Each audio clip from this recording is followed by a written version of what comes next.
In the field of zoology, gama zoolojiitiin qur'aanni suuraa an'aam suuraa jahaffaa aayaa 38 irratti wanni lafarra yaa'u hundi wanni goflaa lamaaniin barrisu hundi ummatuma akka keeysaniitii jedha. Arraan tana saayinsiin bineensotaa fi allaattiiwwan akkuma ilma namaa gamtaan jiraatuu isaanii beekuu danda'ee jira. Qur'aanni suuraa Nahl suuraa 16ffaa aayaa 68 fi 69 irratti akkana jedha. Rabbiin kanniisa dalagaa barsiisee akki je'een gaara keessatti yookiin goda keessatti mana jaaradhuu keessa gali. Mukarraayis mana godhuu keessa gali. Waan namni siif jaarurraa gaagura bakka keessa galtu godhuu qubadhu. Waan midhaan yookiin daraaraa ta'e hundarraa waa nyaadhu. Karaa Rabbiin keessi barsiise deemee rizqii barbaaddadhu. Dhiheenya kana waggoota muraasa dura saayintistiin Carl von Frisch jedhamu akkaataa sochii fi amala kanniisaa irratti ibsa waan kanneef badhaasa Noobeelii argate. Qur'aanni kanniisaan mana gaara keessatti, goda keessatti, mukarratti, bakka namni siif jaaru keessa qubadhu. Karaa Rabbiin keessi barsiise deemee rizqii barbaaddadhu hoggaa jedhu maal jechuusaati. Arraan tana eega saayinsiin guddateen booda eega Carl von Frisch akkaataa sochii kanniisaa ibseen booda kanniisni masnoo kuduraa takka yoo argite yookiin daraaraa yoo garte deebitee hiriyoota siitti karaa fi kallattii daraaraan sun itti argamu qajeelchitee itti himti. Sunis karaa bii daansi jedhamuun daraaraa akka guuran taasisa. Wanni nuti dhiheenya kana beekuu dandeenya waan qur'aanni waggaa 1400 dura karaa Rabbiin keessi barsiiseen deemee rizqii barbaaddadhu jedhee barsiise kana. Arraan tana akka saayinsiitti waan kanaan the bee dance jenna. Dur kanniisa hormaatu waa dalaga jennee himaa turre. Arraan tana saayinsirraa akka hubannetti hormaa osoo hin taane kanniisa dhaltuutu waa dalaga. Saalli qur'aanni suuraa Nahl suuraa 16ffaa aayaa 68 fi 69 irratti kanniisa ibsuuf itti fayyadame fasulukii fi kulii kan jedhu kana. Jechi kun kanniisa dhaltuu ibsuuf tajaajila. Shakespeare kitaaba isaa Henry the Fourth jedhu keessatti ummanni waa'ee kanniisaa waliin dudubbataa jedhee seenaa takka nuuf hime. Kanniisota hormaa kan loltootaa fi daleeyduu tahantu waan dalagan dhaqanii mootichatti himanii jedhee barreesse. Arraan tana akka beekuu dandeenyetti loltuu fi warri waa dalagu kanniisa hormaa miti. Dhaltuuwwantu loltootaa fi daleeyduu tahee tajaajila. Waan dalagan kan itti gabaasanis mootichitti osoo hin taane mootittii bira dhaqanii gabaasan. Hubadhaa saalli kanniisa daleeyduu dhaltuu akka ta'e qur'aana keessatti waggaa 1400 dura ibsame. Nuti dhiheenya kana beekuu dandeenya. Qur'aanni suuraa Naml suuraa 27ffaa aayaa 17 fi 18 irratti akkana jedha.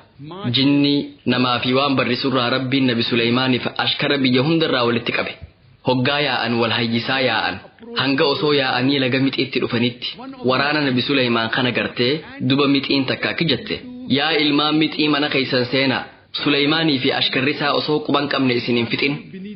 Namni gariin qur'aanni kitaaba durdurii akkamiiti jechuun maalaluu danda'an. Waa'ee mixiiwwan waliin dudubbatanii nuuf hima. Nuti kitaaba durdurii akkanaa hedduu qabnaa ja'an. Sababa qur'aanni kitaaba durdurii akkamiiti ja'an. Eega saayinsiin guddateen booda bineensi yookiin ilbiisni ilma namaatti haalaan dhihaatu mixii ta'uu hubanne. Mixii waliin wal fakkeenya qabna. Akkuma nuti reefka nama du'ee awwaallutti mixii illee reefka isaanii ni awwaalan. Akkaataan hojii isaaniitis walitti hidhamaa fi wal xaxaadha. To'ataa, hogganaa, qajeelchaa, hojjetaa fi kanneen birootis of keessaa qaban. Akkaataan walqunnamtii dubbii isaaniitis kan ajaa'ibaati. Walitti dhufanii waliin dhaabbatanii haasawan. Gabaa meeshaa walirraa itti daldalatan qaban. Suuqiin beeytuumi nutis iddoo gabaa qabna. Mixiiwwanis magaalaa meeshaa itti wal jijjiiran qaban. Yeroo ganna roobee midhaan kuufatan jalaa jiidhe mixiiwwan midhaan san gabbaasanii aduu keessatti goggeessan. Jiidhaa fi owwi midhaan akka balleessu beekuu isaanii irraa hubanna. Sanyiin midhaanii kuufatan yoo biqiluu jalqabe waan biqile san irraa muran. Biqiluun sun midhaan san akka shamsu yookiin balleessu beekan. Hubadhaa qur'aanni waa'ee jireenya mixii waggaa 1400 dura ibse. Nuti waan kana dhiheenya kana bira gahuu dandeenya. Will cause rotting of the grain. And if the grain begins to bud, they chop off the bud as though they knew that budding will cause rotting of the grain.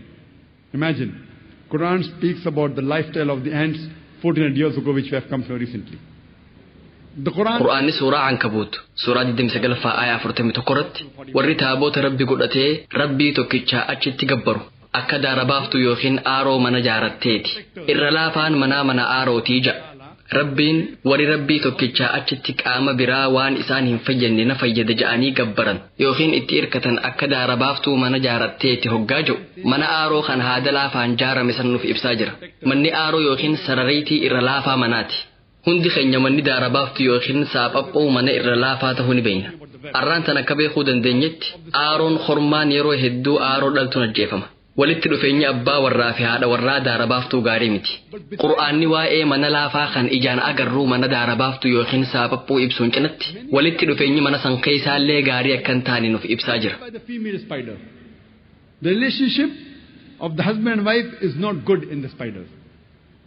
So besides the Quran talking about the flimsy physical nature of the house of a person who takes a protector besides Almighty God, is also talking about the relationships in the house. In the field of physiology, gama fiiziyoloojiitiin eega qur'aanni buufame waggaa 600 booda namni ibni nafiis jedhamu waa'ee marsaa dhiigaa ibse. Eega qur'aanni buufame waggaa 1000 booda ammoo eega ibni nafiis ibse waggaa 400 booda jechuudha. Wiiliyaam Haarvii namni jedhamu dhimma kana addunyaa cufa beeksise. Kitaaba mana barumsaa keessatti barannu irratti namni jalqaba waa'ee marsaa dhiigaa dubbate Wiiliyaam Haarviitii jennee baranne. Dhugaan jiru garuu ibni nafiis isa dursee waggaa 400 dura dubbatee ture. Kun dhimma miidiyaati. Arraan tan akkuma beeynu sooranni nuti soorannu garaacha seena.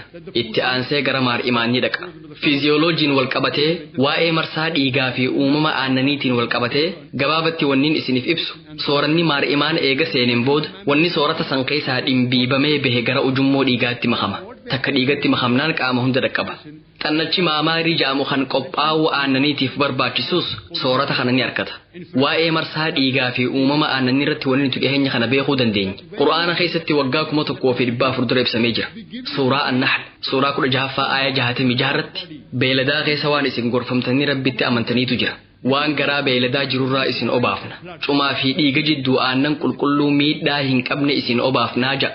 Dhaamsi wal fakkaataan suuraa mu'minuun suuraa 23ffaa aaya 21 irratti ammaas beeladaa keessa waan gorsa isiniif ta'utu jira. Nuti waan garaa beeladaa keessa jirurraa aannan xaliila isin hin huune isin obaafna. Ammallee faayidaa hedduutu jira. Beeladarraa foon nyaattanii ja'a. Qur'aanni waa'ee marsaa dhiigaa fi oomisha aannanii gabaabsee gama fayyaatiin dur deemi garaa kanniisaa keessaa bahuusaan beenu ture. Qur'aanni suuraa An-Nahl suuraa 16ffaa aaya 69 irratti garaa kanniisaa keessaa deema dhugantu baha. Deema bifaan wal dhadhabu. Deema keessa dawaatu namaaf jiraa ja'a.